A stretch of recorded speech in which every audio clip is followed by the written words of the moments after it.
This is CNN 10, your down-the-middle explanation of world news. And I'm Carl Azus, anchoring from the CNN Center. We're thankful you're watching. After weeks of suffering, hundreds of people are rejoicing in the African country of Nigeria, following the return of dozens of schoolgirls who were kidnapped last month.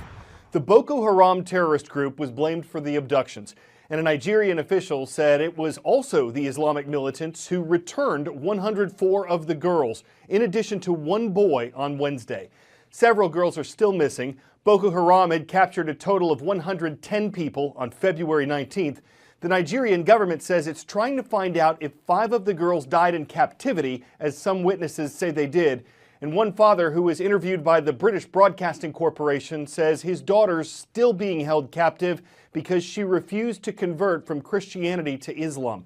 Concerning those who were returned this week, the Nigerian government said nothing was given in exchange for them, though some experts say that's unlikely, that some sort of agreement was probably made. Amnesty International accused the government of ignoring warnings before the kidnapping took place. The Nigerian army says it had no warnings. This abduction was similar to one that Boko Haram carried out in 2014. In that incident, the terrorists captured almost 300 girls from a school in another part of the country.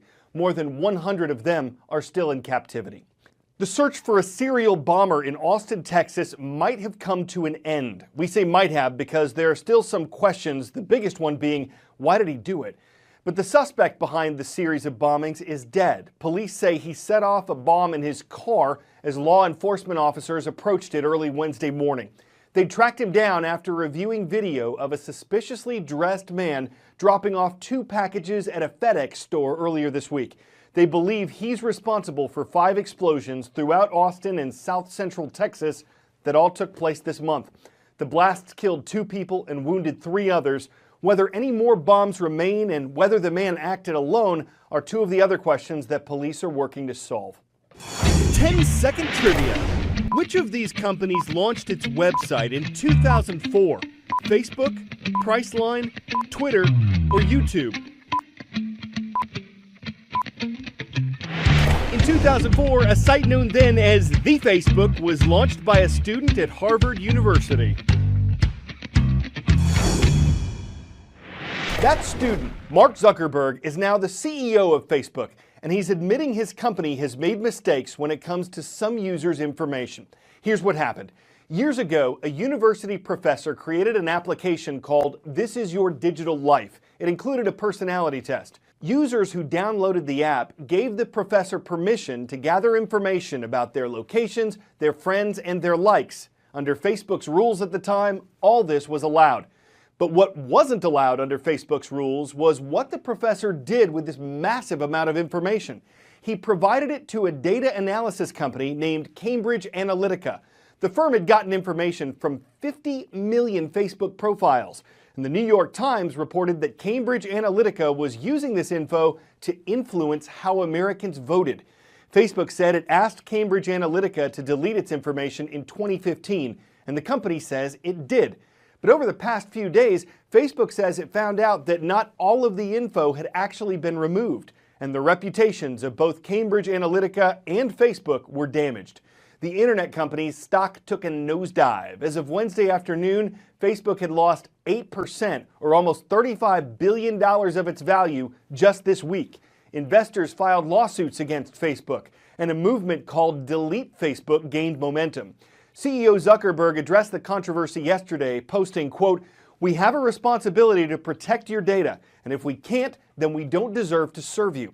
He says the company's working to make sure this doesn't happen again. It plans to set new rules that make it harder for app developers to get users' data and to offer a new tool that helps users revoke the permissions they've given apps. The issue of online privacy has been debated since people started sharing information online. Facebook's most valuable asset is how well it knows you. Every post you like, every page you follow, every friend you make tells Facebook a bit more about who you are and, more importantly, what you buy or who you might vote for. Last year, Facebook made 98% of its revenue on advertising. That's $39.9 billion. Advertisers pay for those personal insights to make sure their messages reach the right audience. Things go wrong when that data falls into the wrong hands. The 2016 election was bad for Democrats. It was worse for Facebook. Russian operatives allegedly exploited the social network to interfere with the U.S. election. An epidemic of bogus social media posts made users question whether they could trust their news feed. Then, revelations that a data firm called Cambridge Analytica acquired information on 50 million users through an app that Facebook says was billed as a research tool. That tool was essentially a personality test you took on Facebook. But what users didn't know? When you took the quiz, it also combed your friends' Facebook profiles for data. That changed in 2014. Facebook made changes to give developers stricter policies when it came to accessing our data. But years later, it became clear the damage was done. And it's unnerving to think that researchers can learn so much about us from our social media profiles. It's even more disconcerting that a political campaign could buy access to those insights without our knowledge. But none of that's new. It's called micro-targeting, and political campaigns have been doing it for years. In 2016, Donald Trump's campaign paid Cambridge Analytica millions to target voters. Back in 2012, Barack Obama's team of data scientists were widely credited with helping him win. But there's a thin line between micro-targeting and manipulation. And regulators in Washington are looking to draw that line. They're also calling for more transparency, more accountability as Facebook takes yet another hit. Some are calling on Facebook CEO Mark Zuckerberg to testify before Congress. Sources inside Facebook tell me that they think more regulation is necessary when it comes to a standard for online advertising.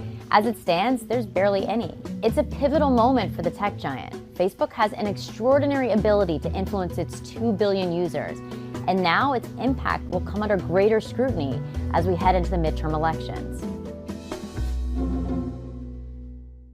Got a great big story for you now about an abbey and fortress built on rock that has When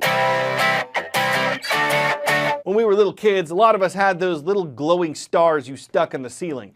But if you're a huge fan of Disneyland and your dad just happens to be a stagehand in Las Vegas, and he spends 3 months working with fiber optics, LED lighting, a video projector, and his own talent, you get Disney on your ceiling.